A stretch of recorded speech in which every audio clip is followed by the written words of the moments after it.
Hello, hello, hello, brothers and sisters. How's it going? Hope you're having a splendid day or evening, depending on where you're at. God will not be mocked. The topic of today's video. Everyone's aware of God's loving nature, at least the people who believe in God, but not everyone's aware of God's holy nature, His righteousness. And most people aren't too keen about these other two attributes about God. Only God's children truly celebrate all of His attributes. And as most of us followers of Christ know, God is not mocked. He will not be mocked. He doesn't suffer mockery gladly, because in Galatians chapter 6, verse 7, Apostle Paul says, "Do not be deceived. God is not mocked. For whatever one sows, that he will also reap." So there you have it. God isn't mocked gladly. So there are many incidents where people mocked God openly, and they were instantly punished on the spot. And today in this video, I'm going to go over four such incidents where people mocked God and they were instantly punished, including a personal testimony. I have a personal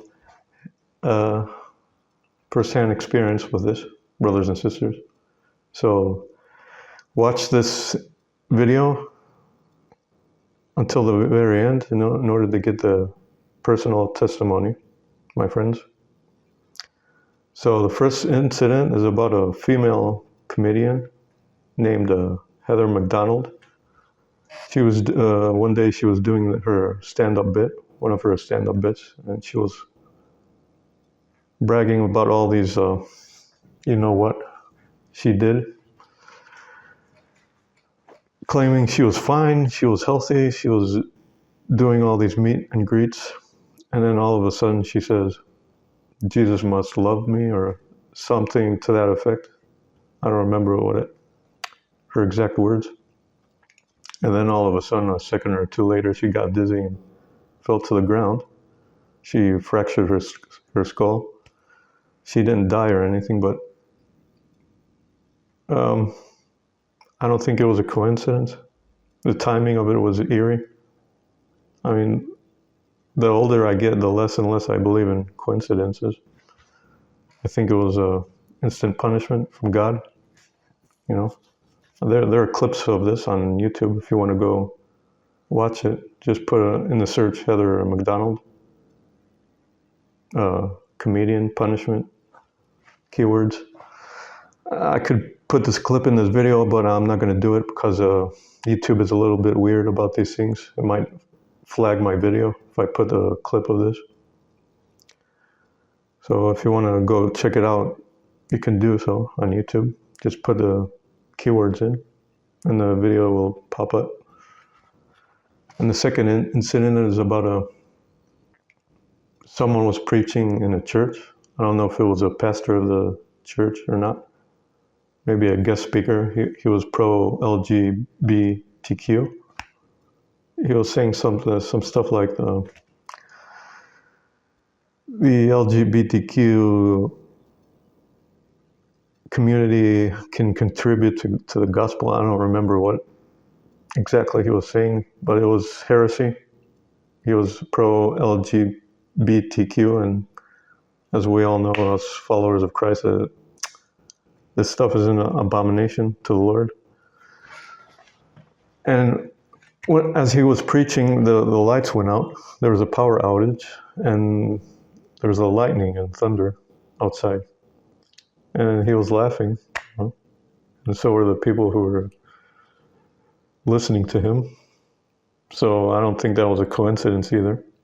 I mean, you be the judge, brothers and sisters, if it indeed was a coincidence. But as I said before, I believe less and less in coincidences. And the timing was a bit eerie in this incident as well. And the third example is actually a biblical example from the book of Acts. Ananias and Sapphira, they were early members of the church in Jerusalem. They were wealthy. They had promised to Peter that they would sell a piece of land, and they would give all the proceeds to the church. But they outright lied to Peter, to the Holy Spirit. They sold this piece of land, and when Ananias went to give the proceeds to Peter, he lied. He didn't give the full amount. He only gave a small portion of it, a fraction. But he lied, and he said it was the entire portion of the proceeds. And Peter called him out on the spot. The Holy Spirit revealed to him that he was lying. And as he called him out, Ananias was actually, he fell dead to the ground. He was struck down. Yeah, he actually died on the spot. He fell down and died. So that was a biblical example of instant judgment from God. And also his wife died. She, moments later, or maybe some hours later, not knowing what happened to her husband, she also came to Peter, and she lied as well. And she was also struck dead. And that's a perfectly biblical example of God punishing mockery, punishing lying. God is not mocked. Now here comes the main event of the video, my personal story, my personal testimony. What happened to me one day at work. So this happened this year. I was working as a baggage handler at Rhodos International Airport. I don't work there anymore. So one day I was in the belly of the plane, the cargo compartment, number 2. And I was in the belly. I was stacking up luggages. And one of my colleagues was at the door of the cargo compartment.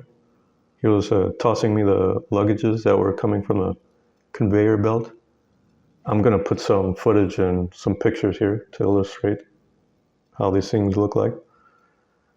So one of the colleagues was at the door, passing me the baggages. I was stacking them on top of each other, crouching, because the height of the cargo compartment is really low.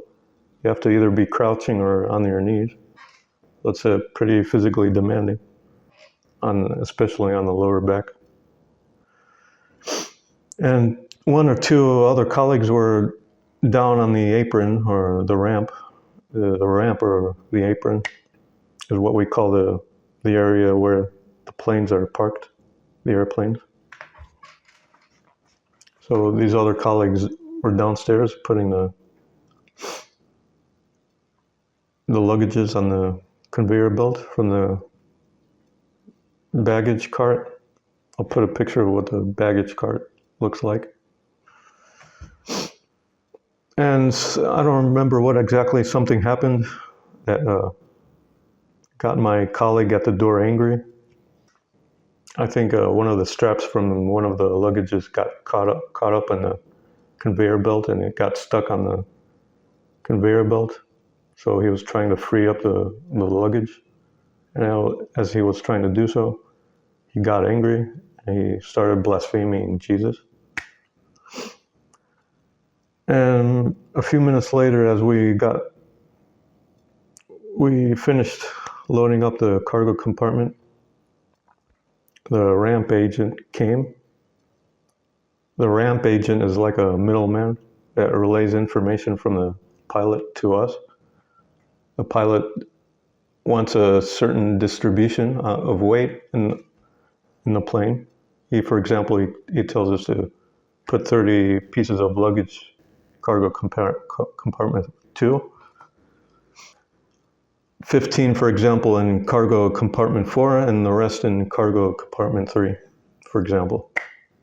So each pilot and each airplane has a specific distribution of weight so that they can have the proper settings on their autopilot. So this is technical information you don't need to know really, but I digress. So the ramp agent comes to us and he tells us that we need to search for a certain luggage because there was a passenger on the plane that canceled their flight at the last minute because they were either drunk or they were sick.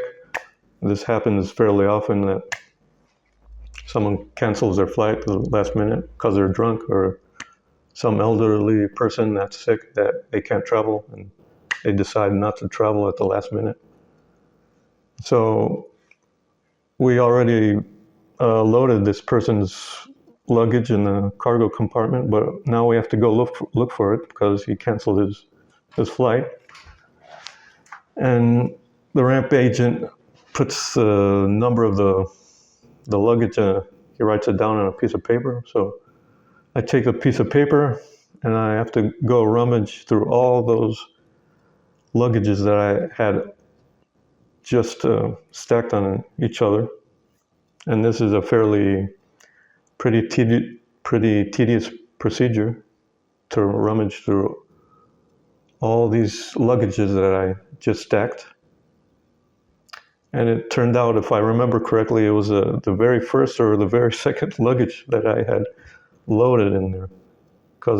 And it was buried underneath all those luggages that I had just put in there. So it was a very tedious process to go through. I had to sift through all those luggages that were in front of the luggage that we had to find. It was the very first or the very second, so it was a very tedious search. And I was actually the one that did most of the searching. And the one who actually blasphemed Jesus, he searched as well a little bit, but I was the one who got the brunt of that punishment because of the proximity principle. God wasn't punishing me directly. I got punished as well because I was in close proximity to the one who actually blasphemed Jesus. Just like when the passengers on the boat that were on the same boat with Jonah when he was rebelling against God, they got punished as well in the storm because Jonah was in the same boat as them. They were in the same boat. In fact, I think that's where the idiom comes from. The idiom, in the same boat. I think this is where it comes from. This idiom. And the proximity principle also holds true in the opposite instance. For example, where the book of Acts, where Peter was in prison, and the angels of the Lord came and released Peter from the prison, and he also released the prisoners who were in the nearby cells. So it works in the opposite instance as well, as a reward as well. So yeah, my colleague blasphemed Jesus, and we were instantly punished because we had to go through looking through all those luggages. And this type of baggage recall, it happens fairly often, I have to admit, but it doesn't happen every day. It happened infrequently enough for me to not dismiss this incident as a mere coincidence.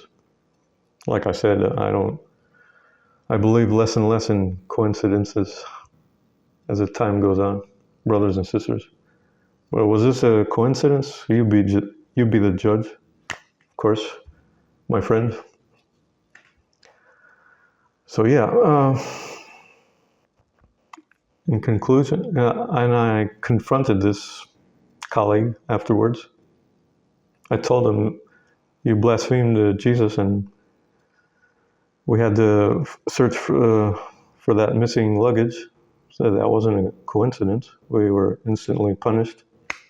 And of course, I think it went through one ear and out through the other ear. He had a reprobate mind, this specific colleague. So I had to wash my hands from him. In retrospect, I should have left the plane instantly as he started blaspheming. But I stayed there and I got punished as well because of the proximity principle. So that's pretty much it. I hope this video was a blessing to you. If you mock God, I mean, most of us true believers know this already. If you mock God, then chances are you'll be punished on the spot. And sometimes he doesn't punish people. Sometimes he does, you know. It's doesn't always happen, but it can happen, brothers and sisters. So I hope this video resonated with you. If it did, you know what to do. Put the smack down on those buttons, the like button, the share button.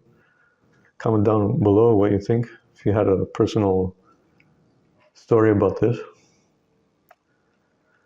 And if you want me to lift up a prayer for you, say so in the comments. Also lift up a prayer for me too. Should all be helping each other out these perilous times, brothers and sisters. So that's pretty much it, and I'll see you brothers and sisters in the next video. Bye-bye.